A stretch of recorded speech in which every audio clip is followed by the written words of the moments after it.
À GoFM, voici le Doc Mayou. Bon jeudi, Pierre Mayou. Oui, bonjour, Jonathan. La forme est bonne ce matin, hein, Doc? Pas pire. Bon, mais il y a eu plusieurs papiers, plusieurs réactions concernant cette histoire de Jocelyn Beaulieu qui a entraîné dans la mort 3 innocentes victimes.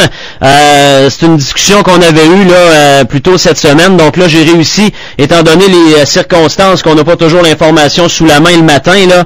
Donc c'est les événements qui se sont déroulés du côté de Saint-Gabriel de Brandon pour situer les auditeurs. L'homme qui serait à l'origine de la tragédie routière de Lanaudière. Donc ça se déroulait en début de semaine.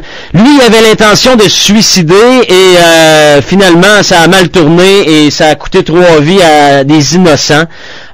C'est pathétique, ça on l'a dit, mais est-ce que vous pensez, Doc, une histoire comme ça, ça peut peut-être réveiller d'autres morons qui ont l'intention d'agir de la sorte, là, parce que... Non, ça, l'effet contamination, oublions ça. Ah oui? Mais ce qui est beaucoup plus important, c'est l'effet pervers du contrôle des armes à feu. Alors, dans ce genre de situation-là, ce genre d'individu qui aurait pris une carabine et qui aurait très bien pu se faire la peau lui-même, peut possiblement essayer de tuer la compagne, mais il ne se serait pas manqué. Tandis que là, il s'est manqué et il a tué 3 personnes. Ça, c'est beaucoup moins drôle. Ouais, 3 innocentes victimes, alors que s'il avait eu accès à une arme à feu, probablement qu'il se serait flambé la cervelle et qu'il n'y aurait pas eu d'autres décès. Ouais. Mais cet homme, est-ce que, tu sais, jusqu'à quel point, tu sais, vous avez parlé de moron, là, je suis entièrement d'accord avec vous devant une situation comme ça, mais lui, son futur, son avenir, entre les deux oreilles, là, est-ce que ce n'est que partie remise pour son suicide, selon vous? Ça pourrait, et écoute, on jouerait pas les hypocrites ce matin, il y a énormément de citoyens qui vont le souhaiter. Parce qu'après ce qu'il a fait, là, il ne mérite plus de vivre. Et dans des cas comme ça, je serais carrément en faveur de la peine de mort. Parce qu'il y a des limites, vois-tu, ce qui arrive au Québec, c'est que souvent, les Québécois tolèrent l'intolérable. Et ça, c'est un signe de lâcheté, et non pas de respect pour l'être humain. Alors, d'accepter qu'un individu comme ça survive après qu'il ait tué 3 personnes est un geste de lâcheté. Mais lui, là, quand ce sera au niveau judiciaire complété, cette histoire horrible-là, il risque de passer un mauvais quart d'heure en dedans? Je ne sais pas. J'ai aucune idée.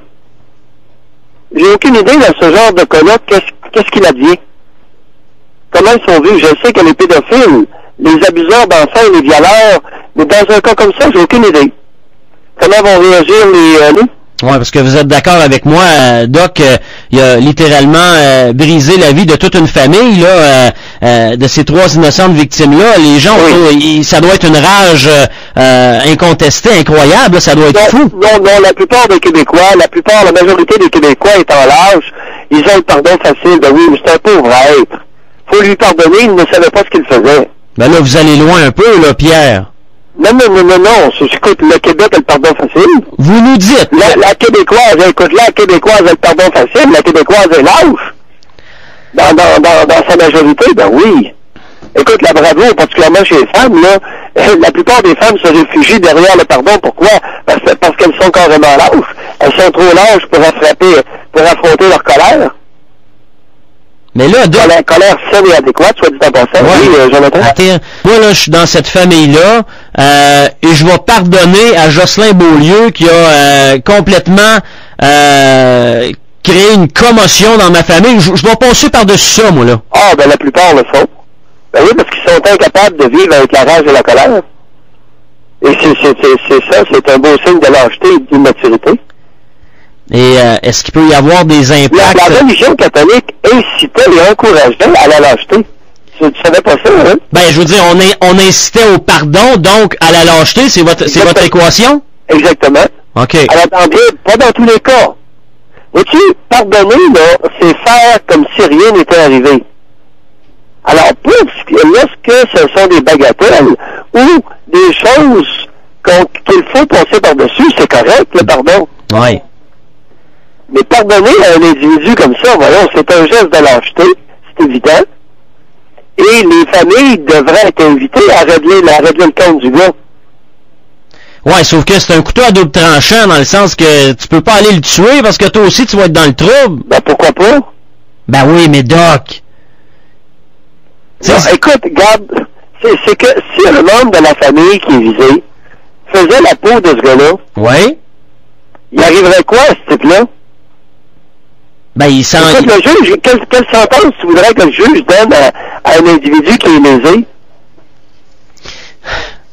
Ben là, je le sais pas, mais Si le frère de la femme qui est décédée, ouais. ou le conjoint de l'individu 71 ans qui est décédé dans le face-à-face, décide d'aller faire la peau du gars, qu'est-ce que tu veux que le juge donne comme sentence? À un individu qui n'a aucun antécédent criminel et qui est allé régler le compte d'un individu qui l'a profondément lésé. Ouais, c'est de la vengeance, mais devant la justice, la vengeance est perçue comment? Pas certain. Écoute, essayons-le, on verra. Tu vas voir. Écoute, la vengeance, là, c'est une réaction humaine qui peut être très légitime dans certaines circonstances. Alors, regarde les Américains en Irak. Après septembre 2001, les Américains ont dit, hey, les Mouktouks, là, la djihad, ça s'arrête ici. Ils sont partis avec l'armée, puis ils sont allés régler le problème là-bas, l'Afghanistan, l'Irak, et c'est pas fini. Mais oui, mais c'est mis uniquement dans la vengeance, et c'est correct. Ne pas se venger dans certaines circonstances et faire preuve d'une lâcheté inacceptable. Ouais. On a besoin au Québec de remettre en cause des attitudes culturelles omniprésentes et malsaines. J'ai une question. Laquelle? Exemple, si l'homme décide d'en finir avec Beaulieu parce que ça le hante et il a une rage incroyable et il l'élimine de l'équation. Est-ce que pour cette personne-là, qui est allée régler le cas de Beaulieu, ou en tout cas d'un autre cas si on parle d'un autre dossier, est-ce que lui, ça lui facilite la tâche à vivre son deuil, à traverser cette épreuve? Définitivement. La vengeance peut être soulageante. Écoute, la vengeance est un mec qui se déguste froid. Pourquoi avons-nous adopté cette maxime?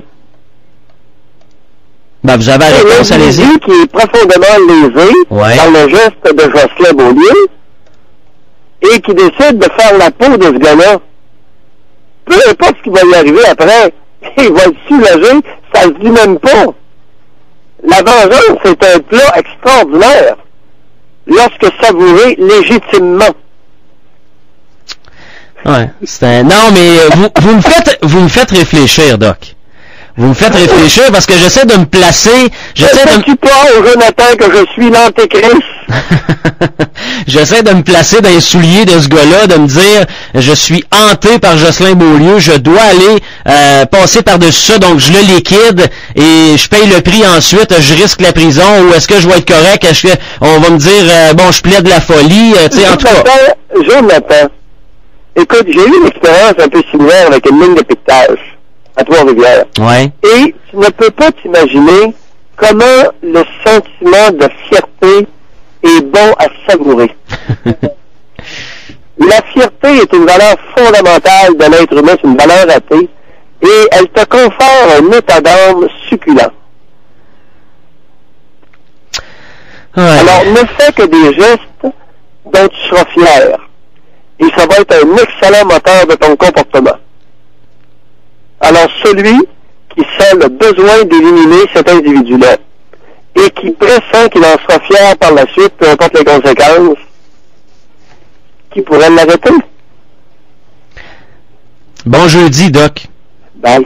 Le Doc Mayou, du lundi au vendredi à 8h05 et 17h45. Latitude Rock.